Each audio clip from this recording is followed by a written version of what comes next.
Y aquí sigue a Menéndez Pidal, que a lo mejor hasta se enfadó por poner aquello de que, bueno, el propio Menéndez Pidal reconoce que el Fierabrasa es de 1200, pero dice, bueno, sí. Bueno, aquí tiene que prestar juramento de lealtad, tiene que arrodillarse y tener la gleba en las manos ante Menéndez Pidal, porque dice, parece escrito hacia 1140. Esta fecha, señalada por Menéndez Pidal, la creemos más aceptable que los intentos de retrasarla, que yo creo que hoy día nadie pondrá en duda, salvo quienes sigan los libros anticuados de las editoriales que tenemos año tras año.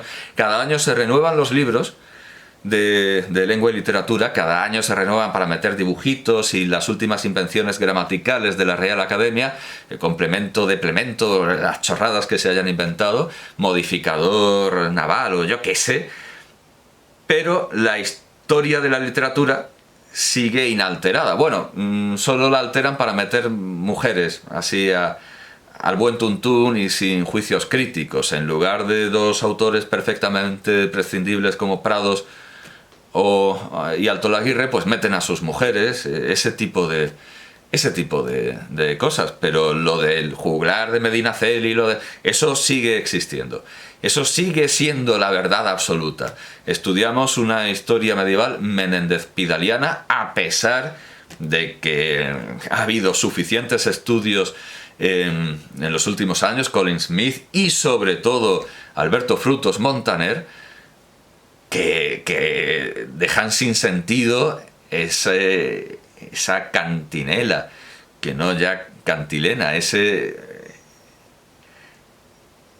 ese mito, esos mantras, estos cuentos de vieja de Menéndez Pidal que permanecieron inalterados por sus discípulos a pesar de tener a la vista los datos que iban minando la credibilidad en los asertos de este gran maestro. Pero nadie se atrevía a tocarle las barbas a Menéndez Pidal, como las del Cid. Así que había que decir que la creemos más aceptable, esta fecha de 1140, que los intentos de retrasarla por algunos hasta el siglo siguiente. Sí, claro, efectivamente, que es lo que pensamos ahora de diversos autores.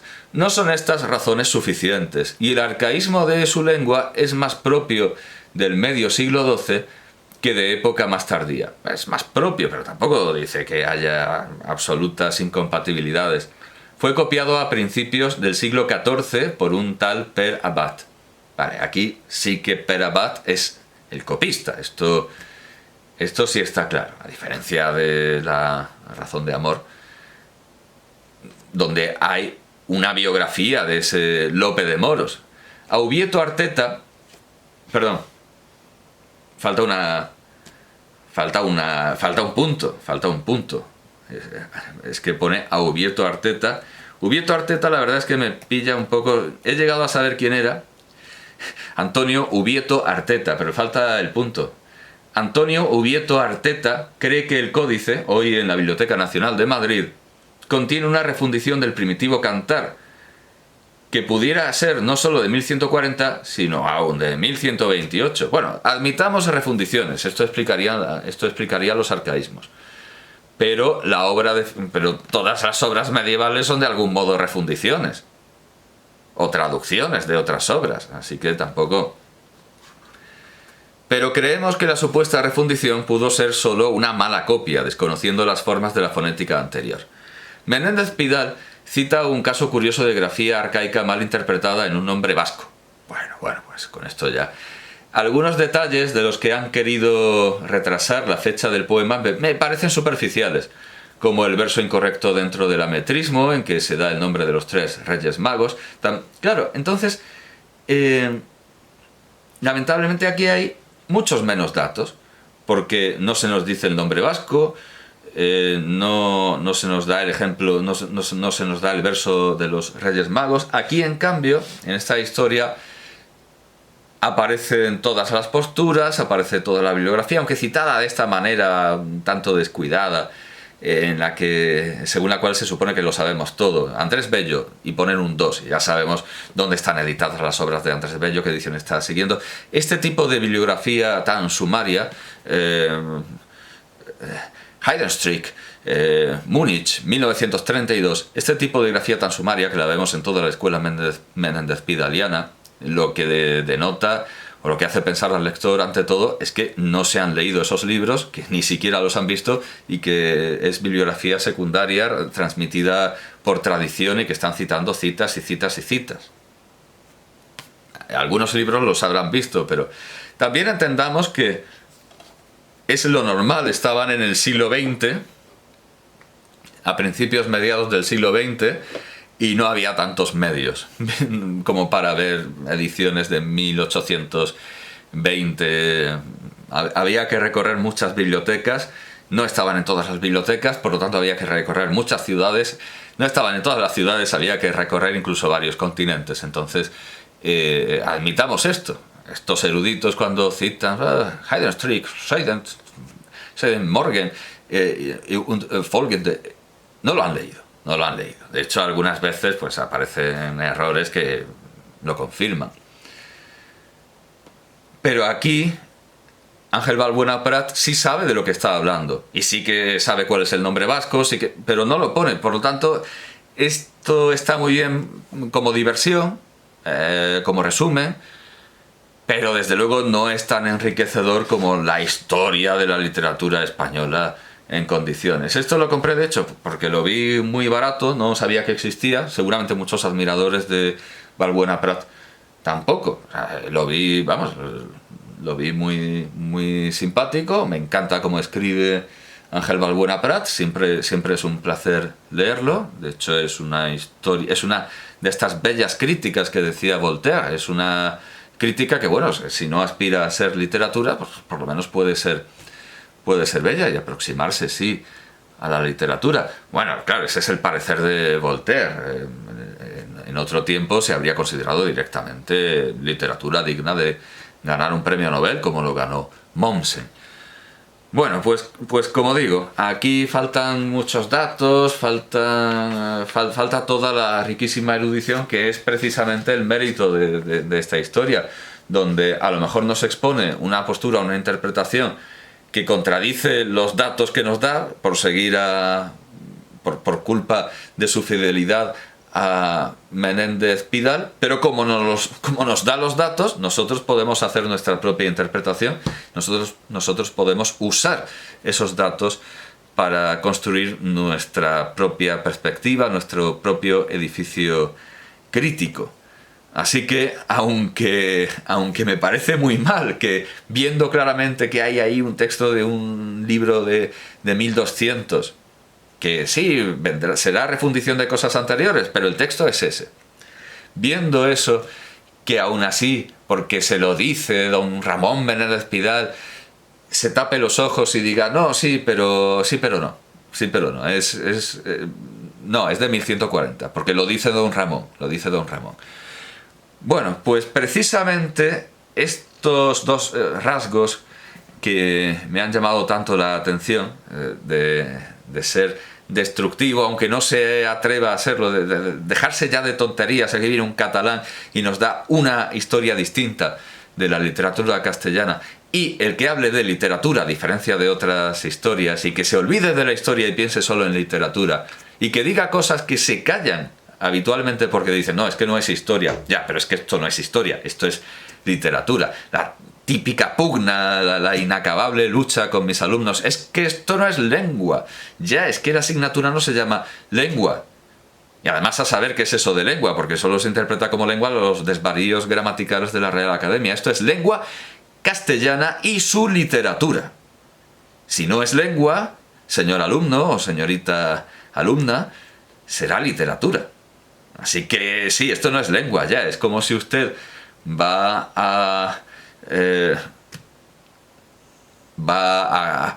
comerse una tortilla de camarones y dice, esto no es tortilla, ya será un camarón, digo yo, ¿no? Es que esto no es tortilla.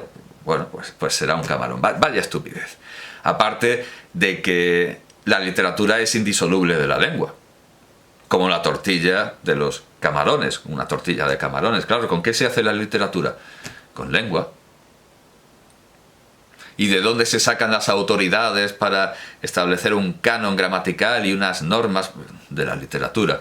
Menuda estupidez. Bueno, en la biblioteca virtual Miguel de Cervantes encuentro reproducido un artículo publicado en el Boletín de la Biblioteca de Menéndez Pelayo en 2007, obra de Martín Ezpeleta, sobre el planteamiento teórico-metodológico de la historia de la literatura española de Ángel Balbuena Prat. Un artículo, desde luego no breve, de unas 28 páginas, una cosa así, sobre el método de esta historia y sobre su fortuna crítica. Dice en el artículo que es una de las pocas historias de la literatura española que han merecido ser objeto de crítica como si fueran una obra literaria. Y desde luego uno de los primeros en hacerla, y de los más destacados, fue Pozuelo y Bancos, que le dedicó un número monográfico en una revista. Y de Pozuelo y Bancos toma estos juicios. Dice Ezpeleta, dice Martínez Ezpeleta, Antonio Martínez Ezpeleta. Merece la pena que reproduzcamos ahora las inteligentes conclusiones de Pozuelo y Bancos sobre la historia literaria de Balbuena. Y dice esto: de entre los hallazgos de Balbuena Prat pueden subrayarse tres. Bueno, esto lo carga el diablo, esto tiene muchísimo peligro en cuanto decimos tres rasgos definen la obra de Valle Inclán. Esto tiene más peligro que una caja de bombas, porque cualquier profesor de instituto, cualquier profesor de universidad puede obligar a sus alumnos a aprenderse esta lista, porque hay profesores que aman hacer a los niños o a los adultos aprenderse listas. Obligan a todo el mundo a aprenderse listas. Eso que tanto detestaba Unamuno, incluso para listas que tenían sentido y son útiles para la vida. 5 rasgos, venga, pues pregunta de examen. Los 5 rasgos de... Como si... Desde luego, si los críticos supieran lo que luego hacen con estas listas de puntos, se abstendrían de enumerar condiciones, de enumerar características, méritos, porque luego al final esto va a servir para destrozar cerebros metiendo cosas inútiles en ellos y haciendo que salgan otras más importantes que deberían ocupar ese lugar. Pues dice Pozuelo y Bancos, y por favor que nadie obligue a aprenderse esto de memoria a nadie, por favor, dice Pozuelo y Bancos: de entre los hallazgos de Balbuena Prat pueden subrayarse 3. En primer lugar, impone y parece que hay una errata, como con esto de la A, impone una construcción donde el dato... Quiero decir que hay una errata en Pozuelo y Bancos que Martínez Ezpeleta subsana. Impone una construcción donde el dato se subordina constantemente a la interpretación. Yo añadiría que no es mérito menor que haya la misma abundancia de datos que en historias mucho más extensas, pero son datos mucho más pertinentes. Con lo cual parecen más datos, porque son los que tienen que estar, no datos de acumulación, de basura, de escombrera. Es lo que yo les digo a mis alumnos siempre interpretándoles lo que dice Quintiliano sobre la disposición. Si yo quiero construirme un palacio y reúno bronce, oro, mármoles, jaspes y los pongo todos en un barranco, lo que tengo no es un palacio, lo que tengo es una escombrera, es basura. Yo tengo que ordenarlos para que eso sea realmente un palacio. Bueno, pues esto es un palacio en tanto que otras historias tienen muchas partes de basura, de bibliografía innecesaria puesta por poner, bibliografía que no se ha visto, tipo Hedenstrecker, 1932. ¿Ya se ha acabado la referencia bibliográfica? Hedenstrecker, 1932. Bueno, ¿y esto yo dónde lo busco? Eso no está en Balbuena Prat. La bibliografía que aparece aquí es útil, se usa. Y aunque alguna a lo mejor no lo haya visto, encaja. Y viene bien. Y cita lo que tiene que citar. Bueno, a veces encaja porque es que la ha visto citada en Menéndez y Pelayo, Menéndez Pidal, pero solo toma lo que es pertinente para el juicio que extrae Menéndez Pidal o Menéndez Pelayo, y claro, no mete cosas por meter, no pone cosas por poner, como en las programaciones, que yo estaba enseñándoles a mis alumnos, yo qué sé, la poesía de Rubén Darío, comparada con grabados japoneses, cuando era pertinente, me decían, es que no puedes hacer eso. Pero si la programación dice que yo tengo que comparar las obras literarias con otras producciones de otras disciplinas artísticas, y me dijeron, pero eso está puesto por poner. Pero lo habían puesto ellas, o sea, pues no haberlo puesto, como en el Día de la Bestia. Aquí, no me reales el parqué. Aquí dice que tiene que hacerse con un cuchillo, pero eso está puesto por poner. Y le dice Santiago Segura, pues te jodes no haberlo puesto. Pues exactamente eso, pues no haberlo puesto. Al igual que la inmensa mayoría de bibliografía que no sirve para nada en las historias, en los ensayos, pues no haberla puesto. Si la has puesto por poner, no la pongas. Hay una labor, dice Pozuelo y Bancos, hay una labor personal de lecturas. Es que eso es vital. Para escribir una historia de la literatura hay que leer la literatura. Pero no todo el mundo lo entiende así. Hay una labor personal de lecturas y, por tanto, una interpretación propia que hace pivotar en el interés estilístico que predomina sobre el histórico positivista. Pero, como digo, no faltan los datos positivistas, pero están en un palacio interpretativo. Y aún así, nosotros perfectamente tenemos esos materiales a mano, tenemos poder sobre esos materiales para desmontar el palacio piedra a piedra, si queremos, y construirnos el nuestro, porque los datos están. En poco espacio. Esto hace de la historia de Balbuena Prat algo prodigioso, maravilloso, y yo diría que único. Bueno, por supuesto, no es la única escrita de esta manera. Nos podríamos ir... Bueno, por supuesto, tenemos a Menéndez y Pelayo, pero Menéndez y Pelayo no tiene una obra tan de síntesis de toda la literatura española en tan poco espacio. Y si nos apuramos, pues claro, la otra gran autoridad en la que yo estaba pensando, de Los Ríos, pues tampoco es tan sintética esa autoridad, es cierto. La historia, no sé cuántos volúmenes tiene, nos decía nuestro profesor, nos lo han dicho varios profesores, porque es algo que se puede constatar con facilidad, que la historia de Los Ríos, en la inmensa mayoría de las universidades y de las bibliotecas donde se halla, está intonsa. Nadie se ha tomado la molestia ni siquiera de desbarbar aquellos volúmenes. Supongo que influye el que sean demasiados. Y supongo también, por supuesto, que influye el olvido en que se lo tiene. De hecho, si yo hago una búsqueda así, usando las mínimas palabras posibles, el de Los Ríos que me sale es Fernando de los Ríos y Francisco Giner de los Ríos.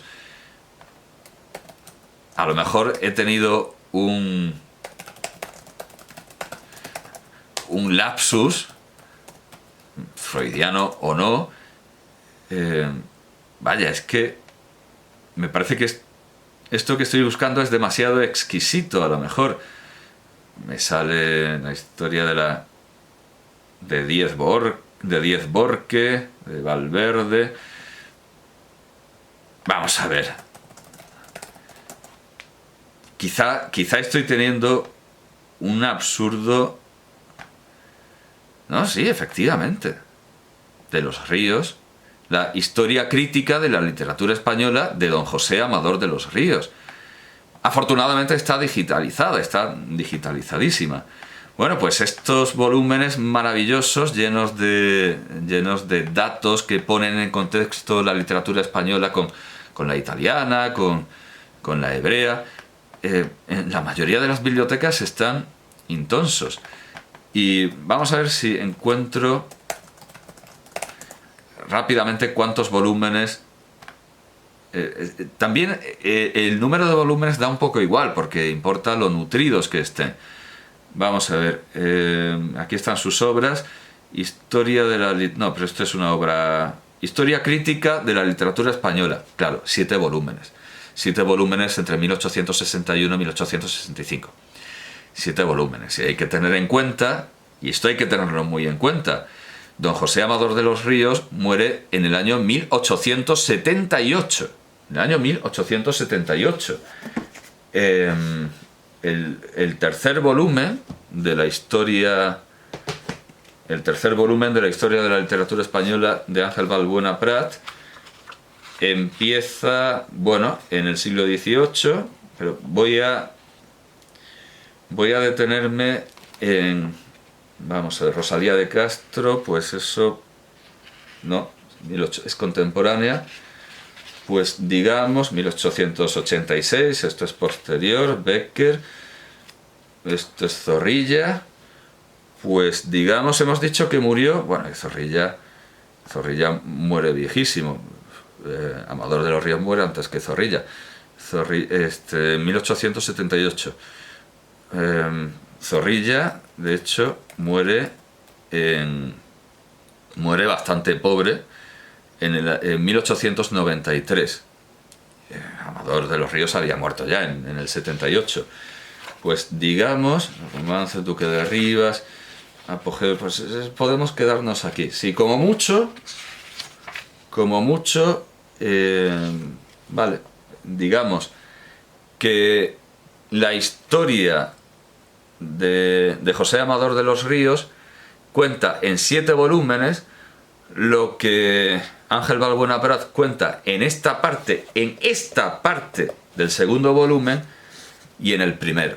Con lo cual, desde luego, es una obra mucho más sintética la de Ángel Balbuena Prat, y mucha gente, desde luego, tiene miedo a la de José Amador de los Ríos y a la sabiduría historiográfica sobre la literatura española de Menéndez y Pelayo repartida en tantísimas obras, en tantísimas obras. Y es cierto que, aun siendo grandísimos eruditos, don José Amador de los Ríos y don Marcelino Menéndez y Pelayo, no nos han proporcionado